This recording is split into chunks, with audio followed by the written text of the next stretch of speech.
बोलो जयकारा बोल मेरे श्री गुरु महाराज की जय। सभी गुरुमुख प्रेमियों से सप्रेम जय सच्चिदानंद। महापुरुष कितने दयालु होते हैं कि इंसान के जीवन के अंदर हम गुरुमुख प्रेमियों की जो जीवन धारा है, जीवन की जो एक कहते हैं जीवन का जो प्रवाह है, उसमें सत्संग का प्रवाह शामिल कर देते हैं और हमारे जीवन को क्या से क्या बना देते हैं। अब ये हम पर निर्भर करता है कि हम अपने जीवन को कितना महफूज रख पाते हैं, अपने जीवन की धारा को किस तरह बहाकर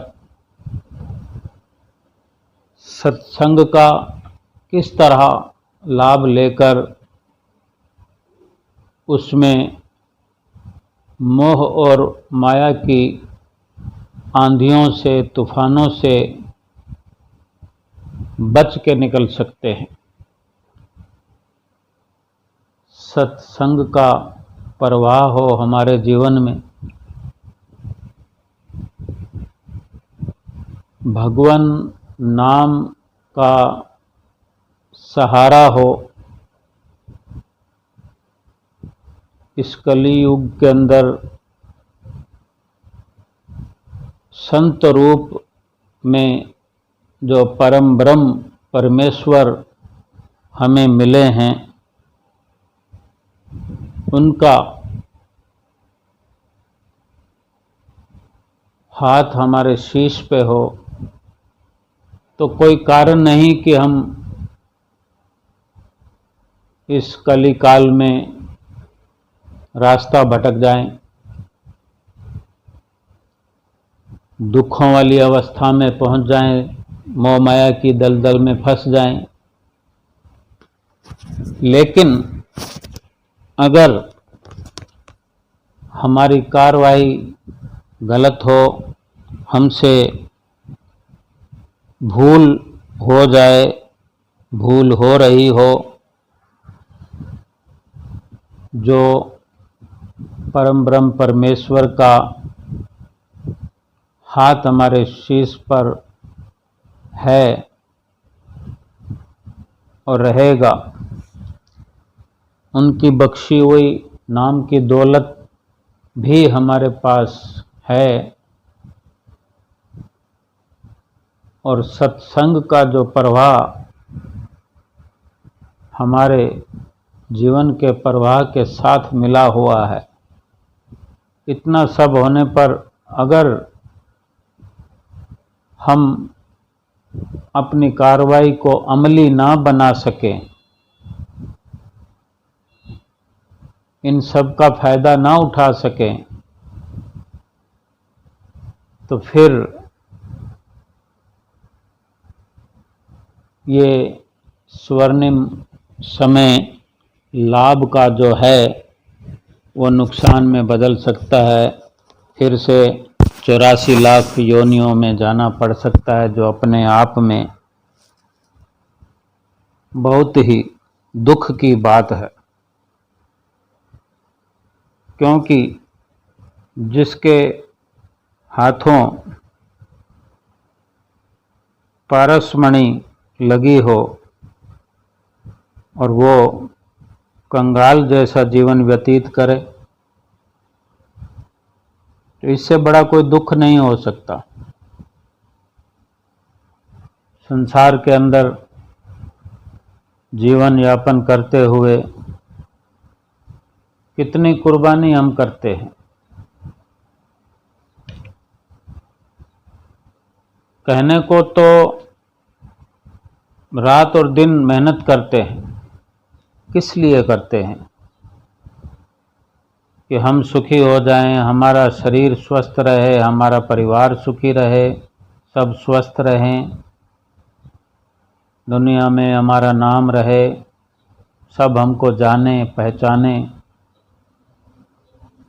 हम कौन से सुख के लिए रात और दिन लगे रहते हैं, कौन से नाम के पीछे लगे रहते हैं, जो सब कुछ धराशाही हो जाने वाला है, मिट जाने वाला है, समाप्त हो जाने वाला है। उसी के पीछे लगकर अपना समय व्यतीत कर देते हैं, और जो हमें सुरखुरु बनाता है, जिससे नेक नामी होती है, इस लोक में भी और परलोक भी संवरता है, और जो शाश्वत सुख है, जिसके बाद किसी और सुख की ज़रूरत नहीं पड़ती, उन सब पर हमारा ध्यान नहीं है, उनकी परवाह नहीं है, उसके लिए कोई यत्न नहीं है, कोई कोशिश नहीं है। यत्न तो करते हैं, जिस तरह फरमाते हैं, यत्न बहुत सुख के किए, दुख का किया न कोय। तुलसी ये आश्चर्य है, बहुत बहुत दुख होए। तुलसीदास जी फरमाते, दुख का यत्न तो कोई करता ही नहीं है, सब सुख के लिए ही दौड़ धूप करते हैं, सुख की तमन्ना रखते हैं, सुख के लिए कार्रवाई करते हैं। लेकिन आश्चर्य की बात यह है कि सुख के लिए दौड़ धूप करते हुए भी दुख ही दुख हाथ पल्ले आते हैं, दुख ही दुख इस जीव को मिलते हैं। इसका कारण भी महापुरुष फरमाते हैं, समझाते हैं कि जो हमारी कार्रवाई है वो गलत है, जो यत्न हम करते हैं, कोशिश करते हैं, वो अज्ञानतावश, अज्ञानता के कारण हमें सही रास्ते की अभी पहचान नहीं हुई। दुख वाले रास्ते को सुख वाला रास्ता समझकर उस पर लगातार चल रहे हैं। जहाँ से दुख प्राप्त होता है, जिस तरह की सोच से दुख होता है, जिन सामानों से दुख मिलता है, जिन सामानों की तासीर दुख है, जिन रिश्तों के अंदर दुख भरा हुआ है, उन सब पर हम विश्वास करके सुखों की तलाश करते हैं और उस पर अपना सब कुछ निछावर करते हैं, और उसमें वही मिलता है जो उसमें होता है। संसारिक रिश्तों में दुख है, संसारिक सामानों में दुख है, माया की चाह में, माया के लगन में दुख है, शरीर के सुख इकट्ठे करने में दुख है। कितने भी शरीर के साधन बना ले तो शरीर तो पल पल छिन छिन करके विनाश की ओर बढ़ रहा है, बढ़ता चला जाएगा, इसको कोई रोक नहीं सकता, क्योंकि ये नाशवान चीज है। ये शरीर जो है नाशवान है, शरीर के जितने भी सामान हैं, आडंबर हैं, सब नाशवान हैं, सब यहीं के यहीं धराशायी हो जाएंगे। हमारे आंखों के सामने देखते देखते सब कुछ विनाश हो जाता है, फिर भी हम समझ नहीं पाते, आगे के लिए हम संभल नहीं पाते। तो उसका कारण ये है कि हमें सत्संग ना मिला हो, रोशनी ना हो, रास्ता ठीक ना हो, तो ये सब हो सकता है। लेकिन जिसको रोशनी का सफ़र मिला हो, ज्ञान की रोशनी मिल रही हो, सत्य का संग मिल रहा हो, भगवान साक्षात मनुष्य के रूप में, संतों के रूप में अवतरित होकर हमें, हमारे सामने रूबरू होकर हमें चिता रहे हों, नाम की बख्शिश करके उस पर चलने की हिदायत कर रहे हों, हमें आगाह कर रहे हों, पल पल में हमें आगाह कर रहे हों। फरमाते हैं कि आगाह अपनी मौत से कोई बसर नहीं, सामान 100 बरस का पल की खबर नहीं। किस तरह, कितनी ही तरह से चिताते हैं कि कोई भी आगाह नहीं है, खबरदार नहीं है अपनी मृत्यु से।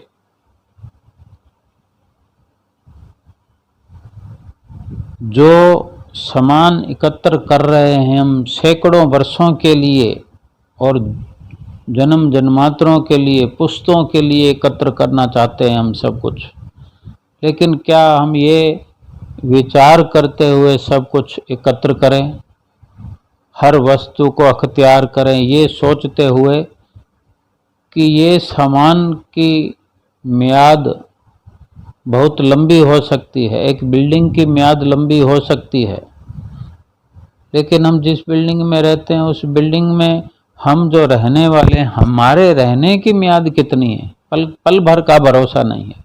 एक बिल्डिंग का भरोसा किया जा सकता है, अगर कुदरती आपदा से तूफान आ जाए, बाढ़ आ जाए, जलजला आ जाए, कुछ भी हो जाए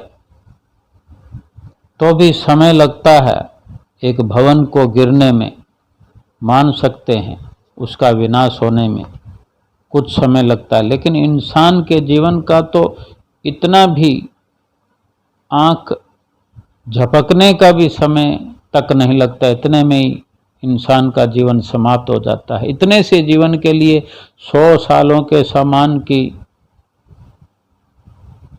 क्या जरूरत है। अगर अपने आप प्रारब्ध हमारा मिल रहा है तो कोई हर्ज नहीं है, लेकिन हम भगवान के नाम को छोड़कर जो उसके पीछे भागते हैं ये गलत है। अपने आप हमें लाखों मिलें, करोड़ों मिलें, जो कुछ भी मिले, सिरोधार्य करके प्रभु का प्रसाद समझकर और फिर उसका सदुपयोग करने में कोई हर्ज नहीं है, लेकिन रात दिन उसी के पीछे लगे रहें और उसके कारण, उनके पीछे लगे रहने के कारण भगवान के नाम को छोड़ दें, भगवान वाले रास्ते को छोड़ दें, सत्संग को छोड़ दें, ये बहुत बड़ी भूल है, बहुत बड़ी गलती है। इसी से आगाह संत महापुरुष करते हैं। हमारे श्री गुरु महाराज जी किस किस तरह अपने गुरुमुख प्रेमियों को चिताते हैं, आगाह करते हैं, किस तरह संभाल करते हैं, किस तरह चिंता करते हैं। पहली पातशाही गुरु महाराज जी श्री परमहंस दयाल जी की एक लीला है उस समय की, जब श्री आनंदपुर दरबार का निर्माण नहीं हुआ था और पहली पातशाही गुरु महाराज जी पाकिस्तान टेरी वहीं पर सत्संग की धारा बहाया करते थे, सत्संग का प्रवाह चलता था नित्य प्रति। तो जिस तरह संगत आया करती है, सत्संग प्रेमी, गुरुमुख प्रेमी माताएं, बहनें, भगत लोग, तो वहाँ एक भक्त्यानी नित्य प्रति सत्संग सुनने आती थी रोज। तो एक बार वो भक्त्यानी सत्संग में नहीं आई और इसी तरह कई दिन ऐसे ही चलता रहा कि वो भक्तानी नजर नहीं आई। तो श्री गुरु महाराज जी ने संगत से पूछा, हमारे इष्ट देव प्रभु आप स्वयं अंतर्यामी हैं, फिर भी एक मर्यादा और मर्यादित व्यवहार करते हुए और आदर्श स्थापित करते हुए सरल स्वभाव से हमारे बीच में रहकर हमसे सरलता से व्यवहार करते हुए हम पर इतनी दया करते हैं, दया बरसाते हैं। संगत से आप जी ने पूछा कि वो भक्तियानी क्यों नहीं आ रही, कुछ दिन हो गए हैं। तो किसी प्रेमी ने बताया कि स्वामी जी वो सरदार परिवार से है, हो सकता है कि वो गुरुद्वारे में जाया करते हों, गुरु नानक देव जी महाराज के अनुयायी हों, और हो सकता है उनके परिवार वाले, उनके बच्चों ने मना किया हो सत्संग में जाने के लिए। तो गुरु महाराज जी ये सब सुनकर वचन किए कि जैसे उनकी इच्छा। इतनी चिंता श्री गुरु महाराज जी करते हैं अपने एक प्रेमी की, क्योंकि वो जो प्रेमन थी, भक्तियानी थी, वो बहुत श्रद्धा वाली थी, अटूट श्रद्धा वाली थी। और श्री गुरु महाराज जी सब कुछ जानते हैं और क्या लीला रचाई, उनसे कुछ छुपा तो है नहीं। कुछ दिनों के बाद श्री गुरु महाराज जी एक सेवादार, एक भगत जी के साथ चल पड़े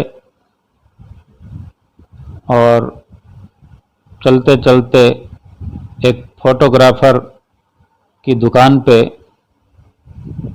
ठहर गए और उसी दुकान में जाने का रुख किया।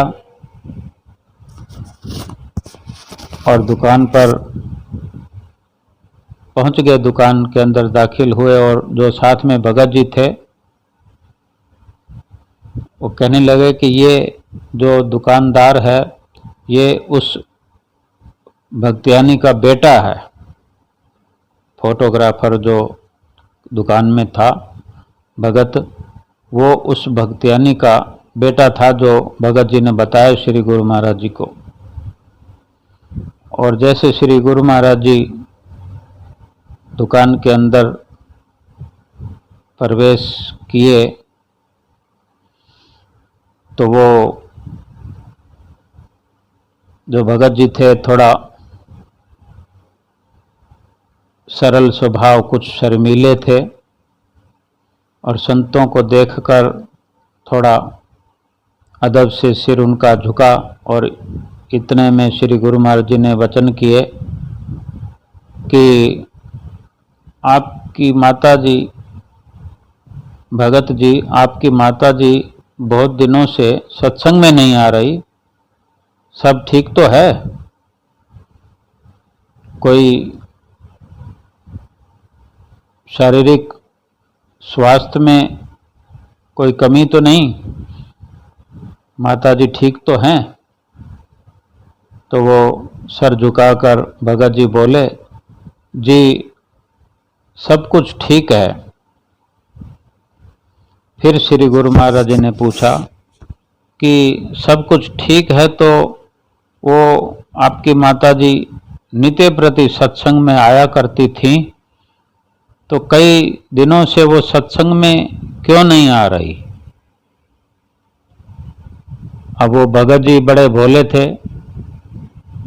तो उनकी दुकान पर बाबा गुरु नानक जी के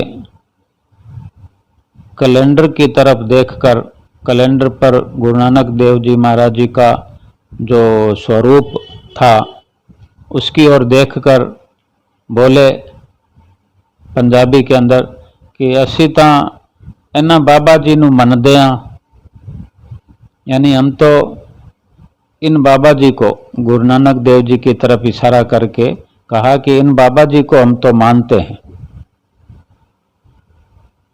और फिर गुरु महाराज जी ने भगत जी की तरफ देखकर वचन किए कि आपने गुरु नानक देव जी से मिलना है, कभी आपने दर्शन किए हैं, क्या मिलना चाहते हो? तो भगत जी ने सिर हिलाकर कहा कि जी। और तभी श्री गुरु महाराज जी ने अपार कृपा करते हुए, अपार रहमत करते हुए, जो कैलेंडर में बाबा नानक जी का स्वरूप था, वही रूप आपने श्री गुरु महाराज जी ने अपना वही रूप बना लिया, और सिर पर पटका और दाढ़ी भी जो उस कैलेंडर में स्वरूप में था, वही श्री गुरु महाराज जी ने बनाया, और भगत जी से वचन किए कि देखो। और वो भगत जी ने ज्यों देखा कि ये तो श्री गुरु नानक देव जी ही मेरे सामने विराजमान हैं, मेरे सामने खड़े हैं, देखते ही देखते तुरंत अपने श्री गुरु महाराज जी के चरणों में गिर पड़े और क्षमा मांगने लगे कि हम समझ नहीं पाए, स्वामी जी कृपा करें, क्षमा करें। और इसी तरह विनती करके श्री गुरु महाराज जी की अपने घर लिवा ले गए, और पूरे परिवार को श्री गुरु महाराज जी की कृपा और आशीर्वाद दिलाया और अवगत कराया कि यही श्री गुरु नानक देव जी महाराज हैं, और यही श्री गुरु महाराज जी परमहंस दयाल महाराज जी हैं। मैंने दर्शन किए हैं, और इस तरह सबको नामदान दिलवाकर पूरा परिवार गुरुमुख बन गया, और पहले से भी अधिक वो भक्तियानी भी आने लगी, और पूरा परिवार सत्संग में आने लगा। ऐसी कृपा हमारे श्री परमहंस अवतार हर रूप में हम पर करते आए हैं, कर रहे हैं और करते रहेंगे। ये हमारा कर्तव्य है कि अधिक से अधिक हम लाभ प्राप्त करें और अपना जन्म सफल करें। बोलो जयकारा बोल मेरे श्री गुरु महाराज की जय।